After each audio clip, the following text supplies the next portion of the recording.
வனத்தில் 7வது வனத்தில் பாண்டவர்கள் இருக்கின்றார்கள். அன்னவரிடத்தில் சென்று நீ அபய குரல் கொடுத்தால் அன்னவர்கள் உன்னை காப்பாற்றுவார்கள். என்னால் முடியாது. அதாவது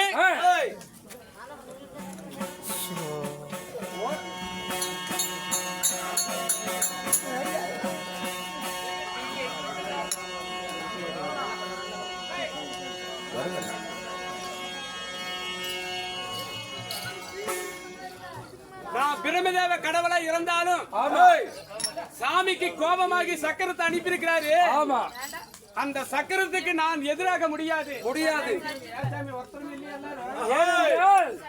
நான் பிண்டம் பிடித்து போடுவதுதான் என்னுடைய வேலை. சரி, எனக்கு ஒருத்தர் ஆபத்து என்று வந்து விட்டால் என்னால் காக்க முடியாது.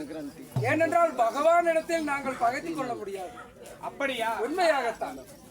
குருவை கருவாக்கி, கருவை உருவாக்கி, குருவை பிண்டமாக்கி எங்களுடைய வேலை உயிர் கொடுப்பது மட்டும்தான். ஆனா உயிரை காக்கக்கூடிய வேலை இல்லை.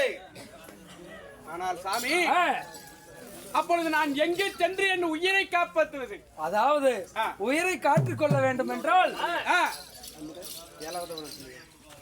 அதாவது உன்னுடைய உயிரை காத்துக் கொள்ள வேண்டும் என்றால் 7வது வனத்தில் 5 பாண்டவர்கள் இருக்கின்றார்கள். சரி, அன்னவரிடத்தில் முறையிட்டு நீ அழுது உழம்பினால் அன்னவர்கள் உன்னை காப்பாற்றுவார்கள்.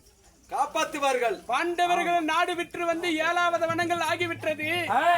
7வது வனத்தில் பாண்டவர்கள் இல்ல, இருவருக்கு மூத்தவன், இருவருக்கு இளையவன் அர்ஜுன மகாராஜன் இருக்கிறார். அர்ஜுன மகாராஜன் சென்று போனால் மட்டுமே உன்னை சிரம் தப்பிக்கும். இல்லைன்னா உன்னை சிரம் அறுவற்று போகும். நீ உன்னோட வனத்துல 7வது வனத்திலே பாண்டவர்கள் இருக்கிறார்கள். நீ அங்கே சென்று உன் உயிரை காத்து விடு என்று சொல்றீங்க. உண்மையாகத்தான். சரி சாமி, ஆனா உங்களிடம் வந்ததுக்கு தகுந்த நல்ல யோசனை கிடைத்தது. அதனால இதோ நான் என்னோட வனத்துக்கு 7வது வனத்துக்கு நான் சென்று வருகிறேன். போய் வருகிறேன் சாமி. அப்படியாக